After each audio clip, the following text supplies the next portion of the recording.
So now I've provided the importance of what a productized offer actually is by using the likes of McDonald's or Burger King or any restaurant, and I can give you a bunch of other examples so that you can understand the fundamental importance of sometimes saying no and holding your ground when it comes to the importance of psychology within the actual agency process, which I think a lot of people really don't place or even think of the importance of the psychological process that goes into running a business and working with clients. I'm now just going to provide an overview roughly of like our productized process roughly so you can understand how we work. And then in the next modules, I will just go into more of, what the actual offer is in terms of marketing, the problem, solution, bridge of how it might solve a problem in terms of when you speak to potential clients on calls or when you're writing ads. That's going to be the next module. So this is more just going to go into specifically like how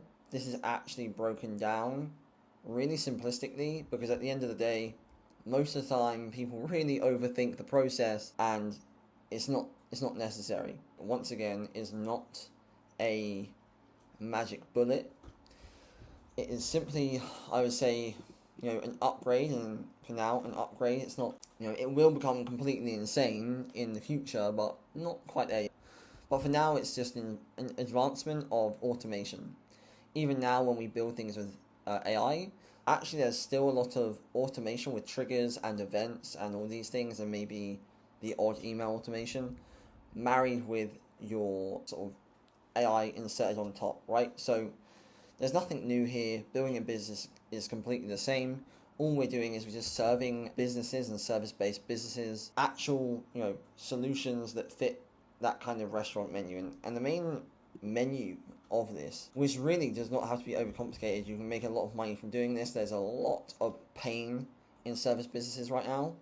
Is speed to lead, which is the top of funnel, and AI receptionist is like top middle, and database reactivation, also known as DBR, which is like bottom of funnel.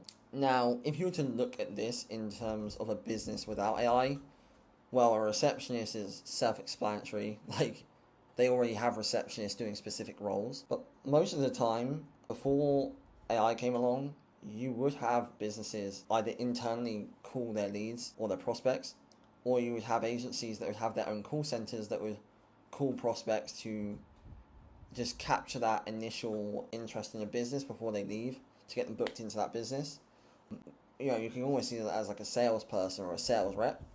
And similarly with database reactivation.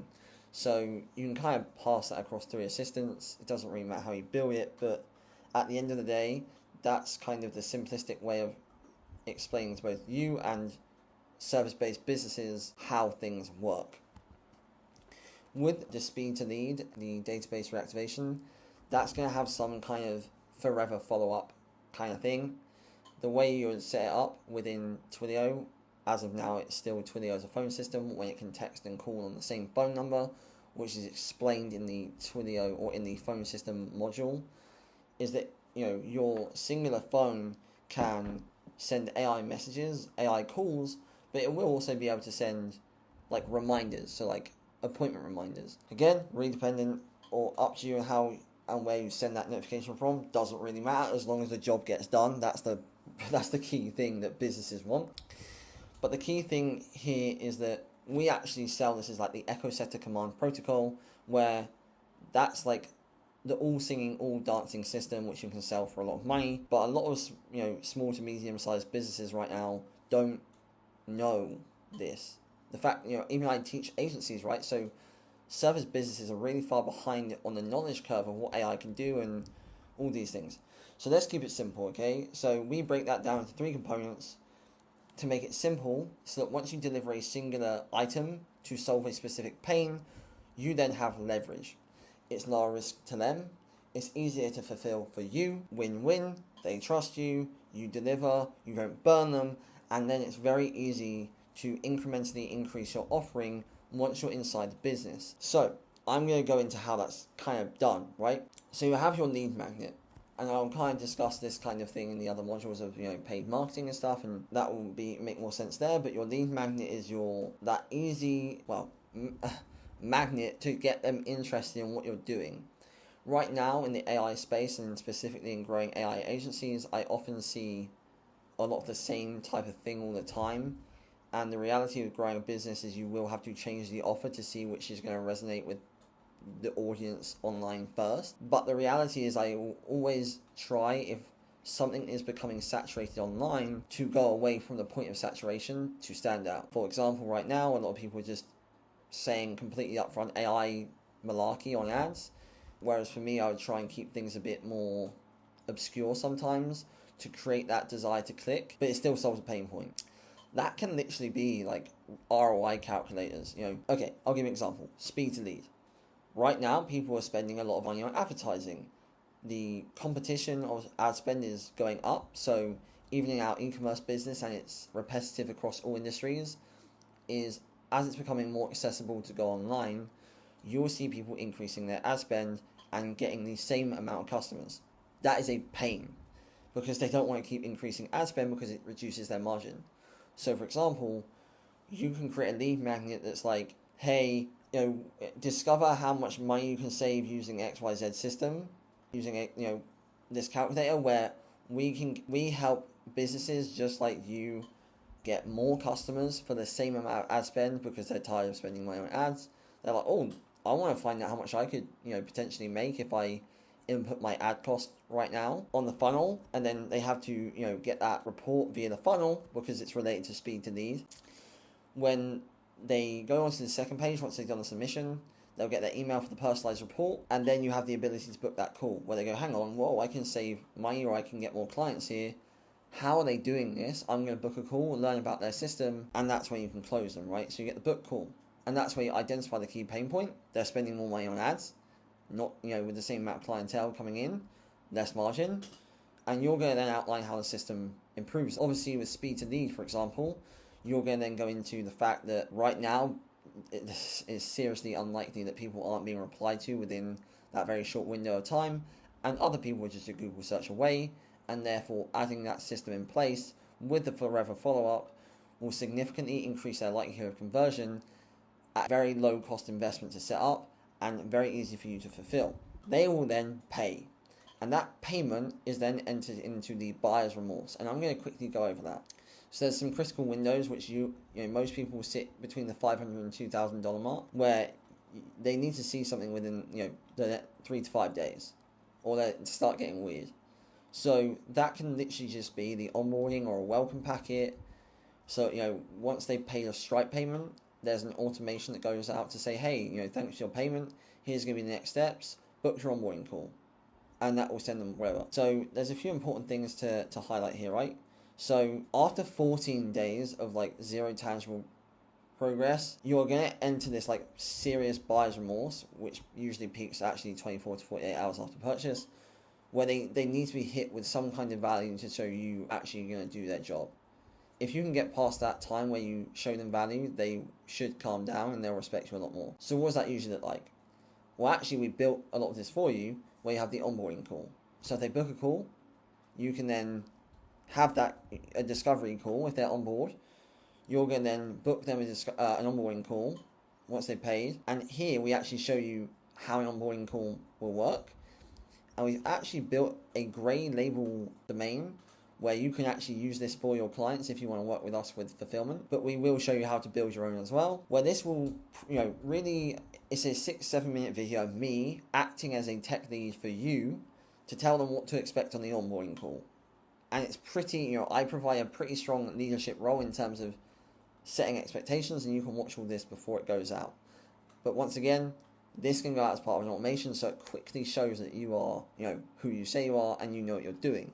Once they get on the call, you can very quickly, you can literally book this in the following day, or within 2 days, really fast. Once they do that, you can then fill in the business details, and that'll be their EIN, all sorts, and they'll know why that's for Twilio.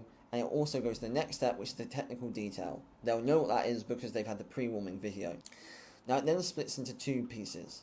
Your back end, which is your project management side.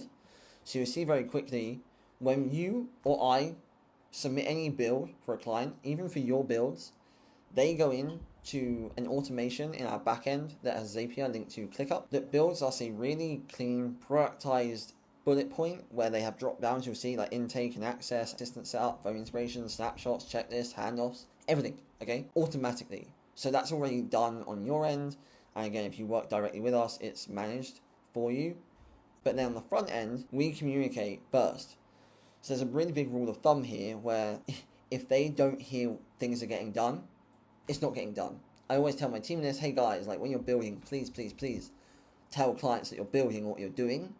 Because even though it's not important to us, like we just want to help them, they have feelings, buyer's remorse, and want to show, wow, like these guys have good communication, it's getting done, and that's going to really solve a lot of problems of like pesting down the line. We will then build the base AI assistant without any workflows. Check that internally to make sure it's doing what it says it should do, and then we will send them to test it. That gives us a really tangible, physical thing for them to hear and play with, to be like, oh wow, like this is cool. So they're going to leave us alone to actually do a lot more of the back end work, where we will say, hey look, test this, in the meantime, we're going to go ahead and start building the other stuff, which is what we do. We'll insert the snapshot, tweak the snapshot as we need to, and then once it's built, we'll provide an entire loom, a personalized loom of how it's been set up, how it works, what they need to do, what they don't need to do, and then we will give them a single chance to submit a one-pager of like iterations. Those iterations must sit within the onboarding document scope. If it goes outside the scope, I will just politely tell them, you know, hey, look, we can build this kind of thing. However, you know, we identified this problem first. Let's do this first, get this running first, so you can benefit from what doesn't currently exist right now because you still have that ad problem, and then we can build the rest. So that means that the changes will be specifically, you know, tone of voice, maybe they want to add a question, but that's it. And then once that's done, it's simply a management process. You know, you can then measure the results in the pipeline, wherever it may be.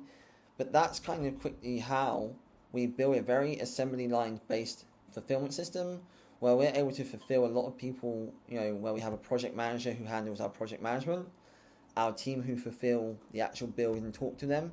Usually our project manager is the person that will manage both back end in terms of the management of the tasks to designate to my team, and either myself sometimes, depending on the problem, or my project manager will actually tell them.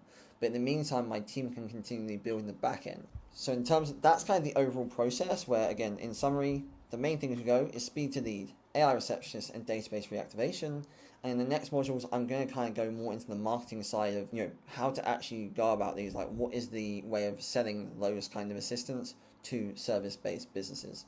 So, I'll see you in the next one.